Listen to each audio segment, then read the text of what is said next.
like many people in the Northeast, grew up in a council house on a council estate with typically families where one parent worked, before minimum wage, before a lot of the protections and the net that the kind of the social security system has these days. As flawed as they might be, it was a lot more flawed in my day. In my day, if you had nothing, you didn't eat like at all that day, and there was no coal on the fire. Wow. So yeah, but it might be a play on what the definition of rich is here, but came from a family where I was loved, supported, and and had everything that you needed as a family. We were brought up basically across. We're a small family. There's only I've got three brothers, but there's my parents and then parents' parents, and apart from one uncle, that was our entire family, and we were the only kids in it.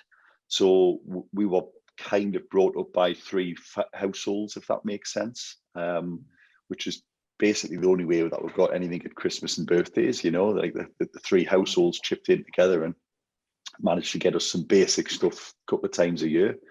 But we didn't miss anything. We had a caravan holiday every year, loved it, didn't think we were missing out. Don't think I missed out. Thought we had everything we needed as a kid, Yeah. And didn't realize there was a different world really, probably until, I don't know, early teens, when you start realizing that not all your mates are wearing their older brother's gear and stuff like that, and that their families have got cars. They know what wimpy is. We didn't know what a wimpy was, And I joke, but it's true. I didn't know what lasagna was till I left school and got a job. And we went on first leaving do out, went to go to an Italian. I was like, yeah, let's do it. Didn't have a clue, and that was honestly the first time I had lasagna, So wow. we grew up on, just sausage, egg, and chips and crispy pancakes if you're lucky, But when you don't know any different though, it's just the norm, isn't it? Oh, everyone was the same. Yeah, everyone in my school, everyone I knew. We didn't have cousins who were like off doing exciting things. There was a couple of kids at school. We come from a relatively poor area. I mean, Gateshead in the 70s and 80s, it wasn't that exciting. There wasn't a great deal in there, and it wasn't exactly well known for local entrepreneurs and successful businessmen. It was. In a lot of ways, it was the classic stereotype northern grim town, everything focused around the social club, the leak show and that kind of stuff. And if your dad won the meat draw on a Sunday, you had meat that day, and if you didn't, what's the meat draw? That's before my time, I think. Before your time, well, you obviously weren't as raggy as me, Terry. It's you buy a raffle ticket at the club. And you win it, or you win some joint of meat, and that was it. It's nothing fancy. It's literally a meat raffle. Fair play. So yeah, that was it. And yet you got your protein that week if you won the meat draw, and that was it. Class. But yeah, everyone was the same.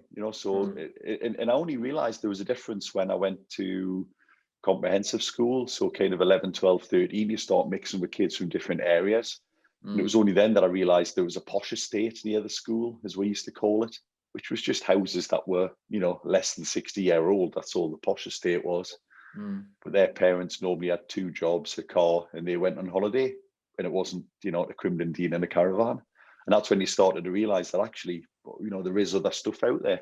Because you didn't have Instagram and YouTube. You didn't know what other people had.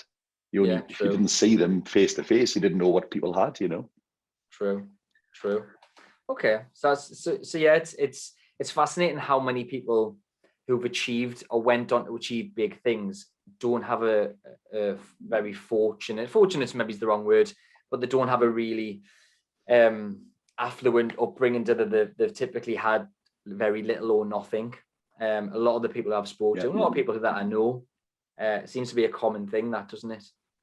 Well, I don't know if it like sets a drive off in you or like a thirst, or I don't know. I mean, I was speaking to a pal actually who went to my school, and he was telling us he's done staggeringly well, and he was telling us about another pal who went to the school who's just sold his hedge fund, and I'm thinking these are people who went to my school, but then on the flip side, a lot of the people who went to my school now literally work in the local Asda near the school. There's nothing wrong with that. I don't mean that in a bad way, but somehow they haven't left their old life in any way, shape or form. They are basically in exactly the same place as their parents were before them. And I think that's the majority, but you know, you can just fight and claw your way, you can get where you want, really. Yeah, no, I agree with that, definitely. And it always sort of, I've always found it cute, you know, interesting why some people have a really fortunate upbringing and then go on to do nothing. And some people have, you know, have nothing and then go on to achieve big things. You mentioned there, maybe it's creative thirst or a drive in you. Do you feel that your upbringing sort of made you develop some sort of drive, motivation, hunger to go on to achieve something? I don't know if it did. I didn't understand it, so I wasn't like, I didn't stand in front of a mirror and say, you will do such and such, you will have this. There was none of that. What I did see, those everyone in my life. So again, when I was young, working class meant just honest people who got up in the morning and went to work every day. That was the working class, and it was just, you know, your normal workers who worked. And I think the term working class now has almost been adopted as other things, you know. But the thing that I did have is, in a role model, is my dad got up every morning, left the house before we got up for school, and he came in kind of after us, just doing anything he could 7 days a week to bring money into the house, you know. So I always just thought, well, if you want anything, you work a bit more to get it. Gotta work for it. Yeah, definitely. I mean, he never quite broke through the just kind of employee barrier. He never managed to do anything other than that. But you know, I grew up around people who just grafted, who worked. Strong work.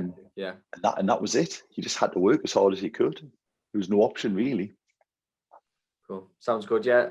I think there's a lot of links between people's parents and the children in terms of the habits that they pick up, the work ethic, the personality type, how good they are with money, and a lot of things like that does typically pass down a bit, doesn't it? I think. But I hope so, because I'm worried at the minute that my kids will not know what a day's work is. Yeah, just not use the iPad and stuff like that. Yeah. I mentioned paper round to my eldest the other day, and you would think I'd chopped his finger off, honestly. I was like, I think you should get a paper out. Why? It's like, well, do you not want any money? So, but yeah, I suppose paper rounds are, if they're not gone already, they're certainly going to be gone soon. Newspapers and things. Well, I never thought of that. We might have struggled to find one, yeah. But that was my first work, you know. I started a paper round. You got up, you did it before you went to work, went to school even, and then I did not a milk round, but I did the milk at school as well. You got, you know. So I was the lad who, you know, me and my mate would turn up at the car park in the morning and take 30 bottles of milk to every class. And then there was always about 8 or 10 spare, so we used to just sit and have like 4 bottles of milk each before we started. You'll have strong bones, you know. You'll have strong bones, you. Absolutely, that was risk and reward, you know. That was effort and reward learned at a very early age. Put the effort in, you got more milk. It was great. Definitely. Okay, and then how did you get into tax advising and accountancy? How did that sort of pan out? Did you stumble into it? Was it an interest of yours? Were you good at maths? Completely stumbled in. Maths was my strongest subject at school, but I wouldn't say I was a strong student at school. Far from it. You know, exam days for my GCSEs were half a day off. That was about as much I thought I put in. It was like, oh, if I can get it out of the way in the morning, I get the afternoon off. It wasn't go home and revise for the next one. It should have been, though. So any kids, you know, you should really try and stick in. Not to sound like a broken record, but you know, take that opportunity. But I completely fell into it. I did a YTS, which is what you'd probably call a workplace apprenticeship or something now. You know, it was 30 quid a week. You did a day a week at a training college, and the other 4 days a week you did on placement. And I actually did 6 months at an optician's when I left school, just because you just went where I was sent, you know. I had no idea at the time. Then my mate had the bright idea of joining the army. We thought we'd give that a go, until he got his results back from his aptitude test. And I heard one of the best lines I've ever heard. The instructor said to me, mate, he went, we wanted to join the Remmies. We wanted to like build bridges, fix tanks, you know, be like proper hard soldiers with greasy hands. And he said to me, mate, he went, do you play any instruments, son? He said, no, I don't. He went, well, we'll teach you how to cook. And his job list of things he could do in the army was, army band, cook, or like squaddy. And he went, oh, right, that's it. I'm not joining the army. So it was just me thinking, well, do I just go for it anyway? And at the time, anyone who joined the army got sent to Northern Ireland, which to me, you got 60 quid extra a week. I seem to remember if you went to Northern Ireland, that was the crazy money to me at the time. But obviously my parents didn't want us to go. I'd had the interview at Robson Laidler and got offered the job. And my dad said, I think I owed him 400 quid. He said, if you take that job at Robson Laidler, I'll let you off for 400 quid. And that was his way as an old working class bloke of saying, I love you, I don't want you to get killed in the army. Yeah. But me, I thought 400 quid, deal. So took the job at Robson Laidler as a filing clerk, and that was it. That was the start. Wow. So how old were you at that point? 16, literally You've been there since you was, I didn't even know that. I didn't. Yeah. No, I mean, I actually started work when I was 15 because I'm a late birthday. So, well, like I say, it's my birthday today. So 24th of June, I left school in like April or May. I'd been working for half a year before I started Robson Laidler, but I was still only 16 at the time. Yeah. That's happy birthday, by the way. I didn't know it was your birthday. No worries. I said it again because you didn't pick that up earlier. That's commitment, testament to you working on your birthday, having an interview with me. Okay, that's fascinating. So it's your full, because I don't think that happens too often anymore. I certainly don't speak to many people and they've been at one company the full career. That. Well, you might think that, you see, but I haven't. I did actually leave for 2 years. Okay. So I did my first batch of tax exams when I was about 18 or 19, which at the time was unusual because to do any professional exams, like your accountancy exams and tax exams, it's normally minimum A levels or ideally degree as your point of entry. But Robson Laidler, to their credit, lobbied the Institute of Tax to let me do the exams, even without the previous grades. And actually met a lad on the train to Edinburgh going up to do an exam once. He went, you would be great at doing my job. He'd been offered another job and they were looking for someone to replace him in his job. So I actually went to work at Binder Hamlin, it was at the time, became Arthur Anderson's, the biggest firm in the world, before they obviously went bust for shredding evidence or whatever they were up to. But yeah, I worked there for a couple of years. Had some great experience until Robson Laidler actually rang me back up and said, you're still in tax? Do you fancy coming back? I was like, yeah, of course I do. So that was it. I went back 1998, I think that was now. So my second batch, I've been there since 98 now. Yeah, it's great. Wow.